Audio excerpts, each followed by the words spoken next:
नमस्कार, मैं हूं आपके साथ मानवी ठाकुर। चलिए शुरुआत करते हैं आज की खास खबरों के साथ। कानपुर कमिश्नरेट पुलिस नहीं कर रही पीड़ित भाजपा नेता की सुनवाई। भाजपा कार्यकर्ता की सुनवाई न होने पर खुद थाने पहुंची यूपी सरकार में मंत्री प्रतिभा शुक्ला। खुद के साथ हुई मारपीट की शिकायत लेकर थाने पहुंचा था पीड़ित भाजपा कार्यकर्ता। थाने में सुनवाई न होने पर भाजपा कार्यकर्ता ने मंत्री प्रतिभा शुक्ला को दी जानकारी। मंत्री जी के पीएसओ द्वारा 6 बार फोन करने के बावजूद भी बर्रा थाना पुलिस ने नहीं उठाया फोन। 4 घंटे से पीड़ित भाजपा कार्यकर्ता मुकदमा दर्ज कराने के लिए लगा रहा था थाने के चक्कर। मंत्री प्रतिभा शुक्ल के थाने पहुंचते ही बर्रा थाने पहुंचे एडीसीपी महेश कुमार। मंत्री प्रतिभा शुक्ला के पति पूर्व सांसद अनिल शुक्ल वारसी बोले, कानपुर पुलिस व्यवस्था पूरी तरह है ध्वस्त। जब पुलिस अपराधियों के साथ मिल जाती है तो पैदा होता है जंगल राज। सपा सरकार की तर्ज पर कानपुर कमिश्नरेट पुलिस कर रही काम। भाजपा कार्यकर्ता के साथ क्षेत्र में रहने वाले विनोद पाल ने साथियों के साथ मिलकर की मारपीट, फोड़ा सिर। मंत्री के दखल के बाद पुलिस ने पीड़ित भाजपा कार्यकर्ता की तहरीर देकर मेडिकल के लिए भेजा।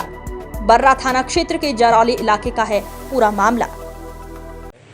जमीन का काम करता है, उसने उसके साथ मारपीट किया और उसको जमीन पे गिरा करके ईंटे से कुचल के बहुत मारा, सर पूरा फट गया। तो उसने मुझे जब फ़ोन किया तो मैंने कहा तुम थाने पे जाओ बर्रा में, मैं एसओ को बोलता हूँ मुकदमा लिखने के लिए, कार्रवाई करने के लिए। लेकिन वो यहाँ पे आ गया था करीब 6 बजे। इसके बाद फिर किसी ने सुना नहीं थाने में। फिर वो चला गया पट्टी कराने के लिए प्रिया नर्सिंग होम। फिर लौट करके आया, फिर यहाँ कोई नहीं सुन रहा है। फिर मुझे फ़ोन किया तो हम लोग देहात में थे किसी कार्यक्रम में। फिर कार्यक्रम छोड़ करके हम और मंत्री जी दोनों लोग बर्रा थाने में आए। इस बीच में हमने कई बार जो है सीपी साहब को फ़ोन लगाया, डीसीपी को फ़ोन लगाया, और इसके बाद फिर जब किसी ने नहीं सुना तो मैंने सीपी साहब के जो पीआरओ हैं उनको बोला कि आप बता दो कि हम लोग मंत्री जी और हम लोग थाने पे जा रहे हैं, तो वहाँ पर वो बोलते हैं उनको जिससे कार्रवाई हो जाए।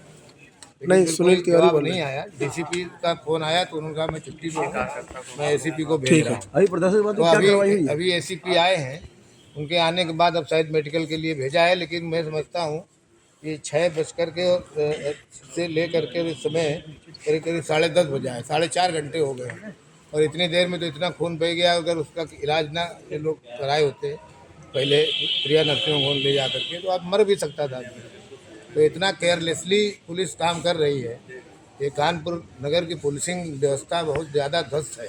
अभी आपसे पुलिस अधिकारियों ने कोई आश्वासन लिया है किसी प्रकार का? अब हमको तो यही कहा कि मैं उनको पकड़वाता हूँ जो अपराधी हैं, और उनके खिलाफ जो है कड़े कार्रवाई करते हैं। धारा 3(7) के अंतर्गत मुकदमा लिखने के लिए आदेश किया है एसीपी साहब ने।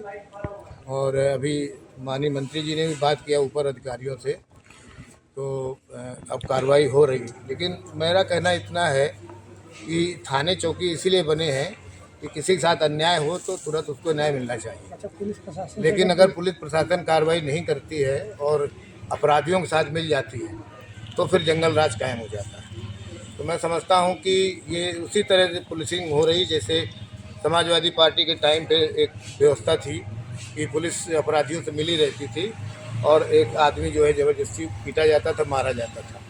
तो अभी कुछ लोग हैं ऐसे जिनको सुधारना बाकी है। तो मैं तो यही कहूँगा बड़े अधिकारियों से कि थाने की जिम्मेदारी सोच समझ के दें और जो काबिल हों उनको दें। जो है, अगर जो लोग काबिल नहीं हैं, those who are not able to control the law and order situation of the police station, the area allotted to them, they should leave the post and they should do some other job, other work. They are not fit for the police station officer.